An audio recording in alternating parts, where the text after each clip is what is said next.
Hello and welcome to Channel 2S. I'm your host, Segment Soundwave, and today we're looking at the high-grade premium Bandai Rebawoo. This kit was released several years ago, however it is getting a reprint later this month, so I figured this would be an appropriate time to talk about it, and I also had it sitting in my backlog for a little while now, so I thought I'd snap it up and show you guys. So design-wise, the Rebawoo is absolutely fantastic. It blends the best elements of the Sinanju and the Bawoo together into one nice, awesome-looking package. I just really like the design too, just on its own. I think it's a good mix of the two elements, and it just kind of brings them together in a really cool way. And I like that. I notice I'm focusing a lot on the design, and not necessarily my thoughts on the actual kit, because I really like the design. And I kind of wish the kit represented a bit better. Allow me to explain. So for starters, the high-grade Universal Century Bawoo, the model that this is based off of, came out almost 15 years ago, and as a result, it has lots of seam lines, poor articulation, and just generally doesn't feel as well thought out and engineered as a modern kit would. And then there's the stickers, because the stickers on this kit are awful. Being a sleeves mobile suit, there are of course white sort of commander emblems all over this thing, lots of little patterns, and every single one of them kind of wraps around the edge of the piece, which means you constantly have to smooth down the edges and make sure they're not peeling back up, which they will almost certainly do within a few minutes of you smoothing them back down. Now on most of these sections, it's not the worst thing ever because they do have the sculpted detail for the sleeve markings underneath the plastic, or rather underneath the sticker, so if you just want to paint the plastic with a white Gundam marker or gold or silver, or really whatever color you want to, it's not that hard since you kind of have the shape of the plastic to go by as a reference when you're painting it. However, those triangular portions right there at the bottom of the chest have absolutely no sculpting underneath them, so you're going to have to freehand that. Also, there's no raised sections around the edges of this piece here at the top, which means that you're going to have to mask that off when you paint it as well. And then there's the seam lines, the worst one being the one that runs right down the middle of his face. Yeah. It looked even worse when I first put it together, so I kind of sanded and filed away at the pegs a little and put it back together because I thought I didn't have it together right, and no, that's just how they were sculpted apparently. So yeah, that's not going to be fun to seam weld. It's probably not picking up on the camera, but there are also some pretty big seam lines running along the backpack sections, but fortunately those don't look like they'll be too hard to weld if you want to do that. However, even if you're not going to seam weld this kit, you still want to break out the plastic cement because you are going to need it to finish the model. Because there are 4 different points on this kit where plastic cement is required to complete the build. First, there's these leg sections. They're on hinges, however the base of the hinge, this panel right here, has to be glued into the thruster cavity on the leg. Fortunately, it's not that hard at all since it's sculpted to be the exact same shape as the thrusters, so it just slides right over them like a glove. And of course you have to do that on both sides. The remaining 2 areas that you have to cement are these 2 panels right here. And the problem with these ones is there is absolutely no point of reference as to where exactly you're supposed to stick them down. There's no bump or recessed area or any kind of little anything that would give you some point of understanding of, okay, this is where this is supposed to go. It kind of nestles in right here. You literally just have to spread some cement on the back, stick it down, and hope you got it straight. Not something I'm a fan of, and the giant ugly stickers on them sure don't help that look.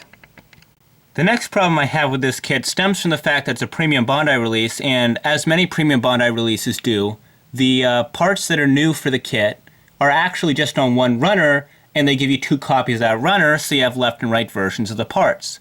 However, they aren't true left and right versions. They're actually universal versions that have connection points on both sides, which means that the slots that are used to tab this into the ball joint are also present right there on the outside of the piece, and they look kinda ugly. So yeah, you're going to probably need to putty those in or put some styrene over them or do something, because otherwise you're just going to have these big old slots right there on the side of the boosters. So the Rebawoo doesn't exactly deliver as far as build enjoyment goes, but let's see if the articulation's any better. So the head wiggles a little side to side. It turns, but not very much because the back of the head bumps into the collar piece right there. These thruster sections are on ball joints, and the whole backpack can swing up and down and also rotate this way if you want to do that for some reason, just because it's attached on polycat. The shoulder pads are super loose. They just kind of flop all around here, but I guess that's maybe beneficial. Nope, I can't think of any reason that would be a good thing, but the arms go out to exactly 90 degrees, and there's no physical way to get them higher. There's a bicep swivel. There is a, what is this, like, is this even, no, this isn't even a 90-degree joint, it's barely 90. And then he has these weird wrists where it's molded in at like this weird kind of curved in kind of gorilla fist angle. And that's the way the joint's attached, and it's a ball joint, so you can swing it out a little bit, but it'll still be tilted inwards, and there's no way to get his wrist to tip up. So that's kind of annoying. Now, of course, you can tip it this way and orient his arm this way, but that can cause another small issue that I'm going to go into later.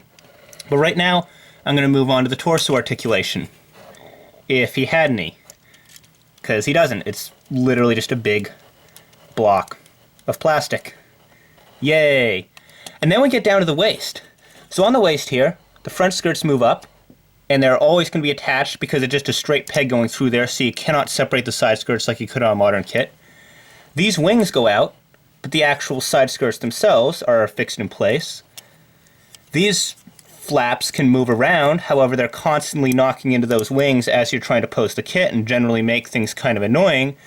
And on top of that, he has no action-based connector, and because there's this big old thruster between his legs, you can't attach the universal kind of claw connector that the action bases include, so you have no way of getting this on a flight stand. And also the legs really like to pop out of the waist for some reason. I actually had to reattach them 2 or 3 times before this video, but there's not a very strong connection between them. And while the Rebawoo is meant to split apart, it's not meant to split apart here. It's actually meant to split apart right down the middle of the torso. So that's not an intentional thing, and I think it's kind of bizarre that it's so weak there. But anyway, the legs come up to about there, and the knee bends. And the knees are on these really weird polycaps where like the peg is made out of polyethylene as well.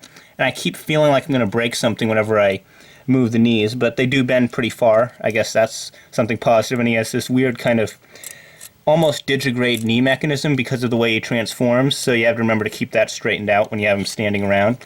And then this is on a double hinge with a swivel at each end, so that moves all over the place, and it looks like I just knocked a thruster loose and now it's back in. This is on a universal joint, so you can, you know, swing these down, swing them around, do whatever you want with them, although they look kind of silly unless they're tabbed up nice and tight against the body.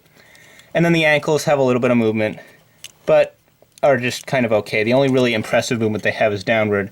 And again, that's for transformation. So between the limited articulation and the complete lack of any way to attach to an action base, you're going to have a very hard time trying to get this guy into any kind of cool pose. And as a result, he's probably just going to spend most of his time just kind of standing around, which is a bit of a shame, because he actually comes with some pretty cool weapons. So the first of these weapons is his shield, which I will admit is a very cool shield. It has a really nice shape to it. These side sections are actually supposed to be white, so I guess you're going to have to paint those if you want it to look fully accurate. And then the underneath, if you built the high-grade Sinanju, you are probably going to recognize quite a bit under here, because while this top shell is new, and the connector is taken from the original Rebawoo, this grenade launcher right here at the front is from the Sinanju, and no, he cannot hold it, I've tried. And then these two pieces, if you've ever built a Sinanju or even seen Gundam Unicorn, you know exactly what these are for. So if you take those armatures and you swap them around, and you bring them down and then you attach the effect parts into them, you have a very cool axe attachment for his shield. And by the way, you can also attach these while the arms are swung up here to kind of make a ramming point on the top of his shield, I guess, if you like. And then you take this connector right here. And this is what I talked about earlier, where if you remember I mentioned that there are issues caused by orienting the arms like this, and that issue is that this shield can only attach to the outside of his arm, which means that if you bring it in like this, try to have him bend his arm, his shield won't be on the side of his arm. Kind of annoying. And since the effect runner is pulled straight from the high-grade Sinanju, you also get the longer versions of the blade effects, and they look super awesome, except for the fact that mine got a little bit warped in package, so they look a little weird. You also get handheld beam axes and the hands to hold them. These can also be combined together if you like, by taking the end connectors here and just locking them together like this, and you can make a double-ended beam axe. Is this awesome? Absolutely. Does he have enough articulation to make it look good? Not really. Then there is also the rifle included with the kit, and just like with all the other weapons, it is pulled straight from the Sinanju's D-Runner. and you get a trigger hand for holding it. And by the way, the hands for this kit are really secure. Like, they tab in really tightly, almost a little too tightly, but still not too bad. And this is the Sinanju's rifle, so of course it looks absolutely amazing. It's showing up a little blue on the camera. It actually isn't. It's kind of more of a typical frame gray, but just thought I'd let you know since it looks very blue, at least on the view screen for me, so not sure how it'll finally end up looking. But anyway, the scope is really cool because it has like a compound scope, and then you can take the back part and actually rotate it out of the way and just have it as a single scope, which is a really cool little detail that I like a lot. And then there's this panel under here that you can open up, and then you can take that grenade launcher that you took off the shield earlier, and you can pop it in right here, click that around it, and you get a pretty cool kind of under the rifle grenade launcher. It also beefs up the rifle quite a bit and makes it look a bit more powerful than it was before.